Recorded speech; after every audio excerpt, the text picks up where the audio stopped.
In the world of personal finance, few debates are as heated or as misunderstood as the choice between leasing and buying a vehicle. Consider two colleagues, Jake and Marcus. Both earn $55,000 annually, and both have their sights set on the exact same $30,000 sedan. They walk into the same dealership on the same afternoon, looking at the same trim and color. However, their financial paths diverge the moment they pick up a pen. Jake chooses a 36-month lease, attracted by the low barrier to entry, $2,000 down, and a modest $299 monthly payment. The salesperson paints a picture of ultimate convenience, a brand new car, full warranty coverage, and the ability to simply hand back the keys in 3 years. Marcus, on the other hand, opts for a 60-month auto loan at 6% interest. He puts down $3,000 and faces a $522 monthly bill. On day one, Jake feels like the victor. His pockets are heavier, his monthly obligations are lighter, and he is driving a premium machine for a fraction of the immediate cost. But beneath the surface of these monthly numbers lies a fundamental structural difference. Marcus is buying an asset, while Jake is merely renting a service. For the first 3 years, Jake's experience is seamless. He enjoys the new car smell and the psychological safety of a manufacturer's warranty. If the transmission glitches or the air conditioning falters, it isn't his problem. The dealership handles everything. His financial life is predictable, consisting only of his payment, gas, and insurance. Marcus, meanwhile, is feeling the burn of ownership. Not only is he paying $223 more every month than Jake, but he is also watching his asset evaporate. The moment he leaves the lot, his $30,000 car drops to $27,000. By year 2, he likely owes $22,000 on a car worth only $20,000. This state of being underwater, where your debt exceeds the value of the asset, is a psychological weight that many buyers struggle to carry. To an outside observer at the 36-month mark, Jake looks like a genius. He has spent roughly $12,764, while Marcus has shelled out $21,792. Jake is up by nearly $10,000. But this is exactly where the trap is set. The true nature of the conveyor belt versus the finish line becomes apparent at the end of that 3rd year. Jake's lease expires, and he faces a crossroads. He can buy the car at a predetermined residual price, usually around $17,000, walk away with nothing, or start a new lease. Following the behavior of the vast majority of lessees, Jake signs for a new model. He pays another $2,000 down, resets his odometer to 0, and continues his $299 payments. He has essentially entered a permanent subscription service for transportation. Marcus, however, sees the light at the end of the tunnel. He has 24 months left on his loan, but every dollar he sends to the bank increases his equity. While Jake's payment counter has reset to month 1, Marcus is counting down to month 60. When month 60 finally arrives, the financial landscape shifts dramatically. Marcus makes his final payment and receives the title to his vehicle. He now owns a car worth approximately $12,000, and his monthly car payment drops to 0. His only costs moving forward are maintenance, which averages about $125 a month for a standard sedan. Jake, conversely, is still swiping his card for $299 every month.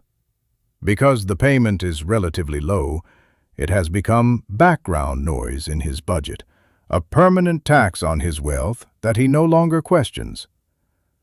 By the end of year 6, the scoreboard tells a startling story.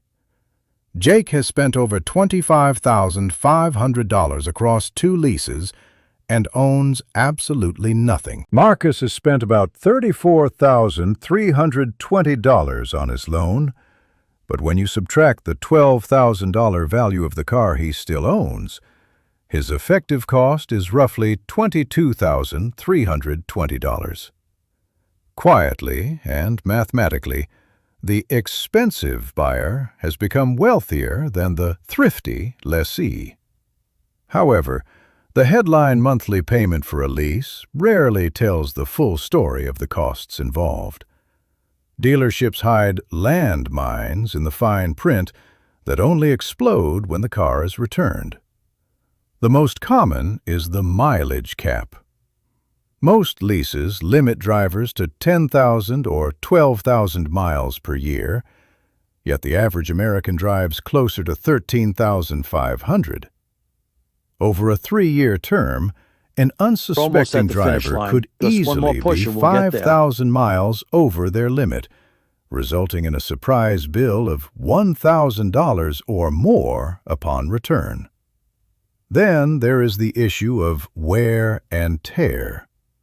What a driver considers a minor door ding, the leasing company may classify as a $400 repair. Toss in disposition fees, the literal cost of paying the dealer to take their car back, and the low-cost lease begins to look much more expensive.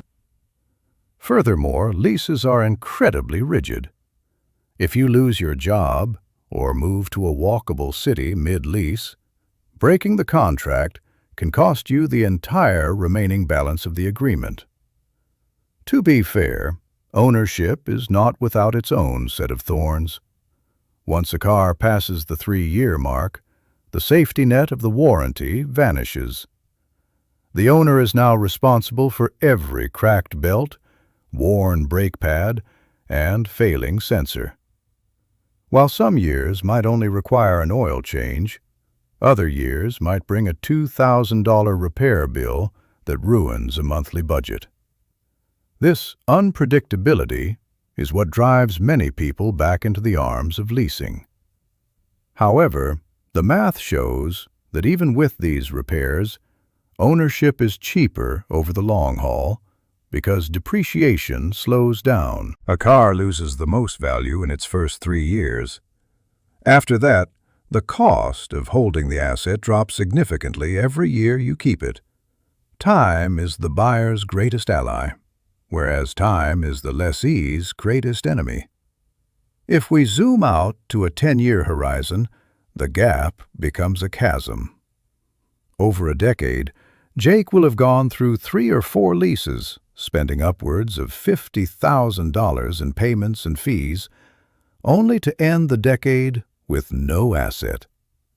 Marcus, having paid off his car in year 5, will have spent 5 years with no payments, allowing him to save or invest that extra cash. Even with $12,000 in maintenance costs over that decade, Marcus's total spend will be lower than Jake's, and he will still have a functional vehicle worth several $1,000s.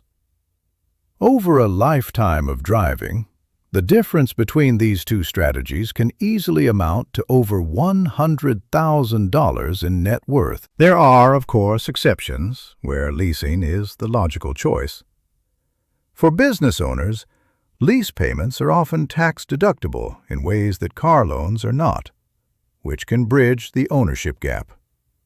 Additionally, for those who insist on driving high-end European luxury cars, leasing protects them from the astronomical out-of-warranty repair costs that characterize those brands. Finally, if a driver takes the $223 monthly savings from a lease and diligently invests it in the stock market, they could theoretically outperform the buyer. But this requires a level of fiscal discipline that most people do not possess. Most people simply spend the I love that extra new money car smell. on lifestyle creep. Ultimately, the choice between leasing and buying reveals a broader truth about financial literacy. We are conditioned to make decisions based on what fits into a monthly budget rather than the total cost over time. Jake and Marcus both thought they were being smart, but they were focused on different illusions. Jake was seduced by low monthly costs and convenience. Marcus was initially blinded by the sticker price and the burden of debt. The real trap is not the lease or the loan itself, but the failure to look past the first 30 days. The next time a salesperson slides a monthly payment across a desk, remember that it is merely a distraction. The only number that truly matters is the one that tells you how much of your wealth will be left when the keys are finally handed over.